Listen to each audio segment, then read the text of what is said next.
Apa sih asesmen itu? Ya, jadi asesmen nasional adalah pemetaan mutu pendidikan pada seluruh sekolah, madrasah, dan program kesetaraan jenjang dasar dan menengah. Nah, kita lanjut. Tujuan dari asesmen nasional yaitu adalah mendorong guru mengembangkan kompetensi kognitif yang mendasar sekaligus karakter murid secara utuh, menunjukkan apa yang seharusnya menjadi tujuan utama sekolah, yakni pengembangan kompetensi dan karakter murid, memberi gambaran tentang karakteristik esensial sekolah yang efektif untuk mencapai tujuan tersebut.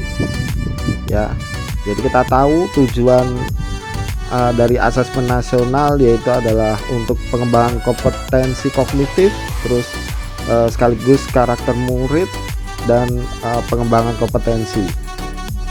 Ya, 3 instrumen asesmen nasional, ada 3 asesmen kompetensi minimum, survei karakter, dan survei lingkungan belajar. Asesmen kompetensi minimum mengukur literasi membaca dan numerasi sebagai hasil belajar. Survei karakter mengukur sikap, kebiasaan, nilai-nilai sebagai hasil belajar non kognitif.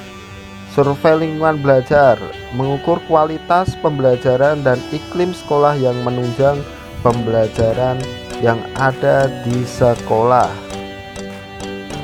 Ya, sekarang kita ke alokasi waktu. Untuk jenjang SD, tes literasi yaitu ada 75 menit. Hari kedua tes numerisasi yaitu ada 75. Untuk survei karakter hari ke-1 20 dan survei lingkungan 20 menit. Jadi itu ya alokasi waktu yang dibutuhkan untuk asesmen nasional SD. Ya, jadi adik-adik tak perlu cemas.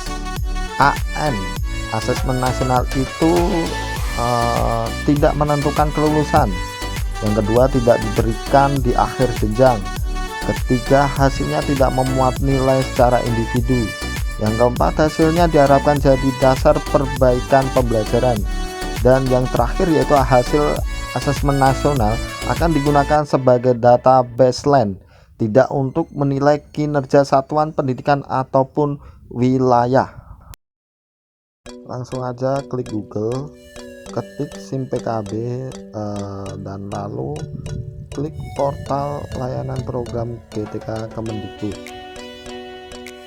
Setelah itu akan muncul layar seperti ini ya. Dan pilih program guru belajar, masukkan alamat dan kata sandi. Setelah itu, setelah memasukkan nanti akan muncul seperti ini.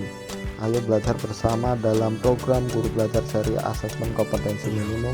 Nah, itu diklik, dipilih. Setelah dipilih, nanti akan muncul seperti ini dan pilih gabung angkatan berapa, silahkan pilih mendaftar dan lalu gabung di grup Telegram. Setelah mengikuti itu dan syarat untuk bisa tuntas, nilainya minimal 70 untuk mendapatkan sertifikat tersebut. Jadi kalau tidak 70 tidak bisa ya, minimal harus 70 nilainya. Sekian paparan dari saya. Wassalamualaikum warahmatullahi wabarakatuh.